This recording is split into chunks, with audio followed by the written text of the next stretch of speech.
Hello everyone, আসসালামু আলাইকুম। ঘড়ির কাঁটায় যখন রাত 3টা 10 তখন ঘুম ভেঙেছে আমার। ঘুম ভাঙার পরপরই চলে আসলাম কিচেনে খাবার গরমের জন্য। আজ সন্ধ্যা রাত্রে ফ্রিজ থেকে দুধের প্যাকেট বেরোতে ভুলে গিয়েছি, তাই দুধ গরম না দিয়ে অন্যান্য সব খাবার গরম করে নিচ্ছি। যে কোনো খাবার আমার একটু গরম গরম খেতে ভীষণ ভালো লাগে, তাই খাবারটা সাহরিতেও গরম দেওয়া হয়। খাবার গরম দিয়ে এবার ইবাদতের পালা। চলে আসলাম তাহাজ্জুদের নামাজ পড়ার জন্য। তাহাজ্জুদের নামাজ পড়লাম, বিতের পড়লাম। মহান আল্লাহর কাছে অনেক অনেক ক্ষমা চাইলাম। এবার হঠাৎ করে একটু ডিম ভাজি খাওয়ার ক্রেভিং উঠেছে, তাই একটা ডিম ভাজি করে নিয়েছি। আমার বাসায় অনেক দিন খিচুড়ি খাওয়া হয় না, তাই খিচুড়ির আয়োজন করেছি আজ সাহারিতে। নিয়েছিলাম একটা ডিম ভেজে, আর গরুর মাংসের ঝোল ছিল। আলু দিয়ে গরুর মাংস রান্না করা ছিল, সেটা দিয়েই সাহারি করলাম আলহামদুলিল্লাহ। পানি খেলাম প্রচুর পরিমাণ। তারপর নিলাম খেজুর। একে একে সব খেজুর শেষ করলাম দুজনে মিলে।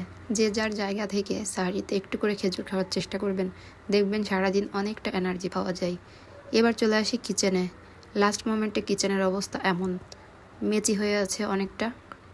এই তো ফজরের নামাজের জন্য রেডি হতে হবে। সকালে ভালো থাকবেন, আল্লাহ হাফেজ।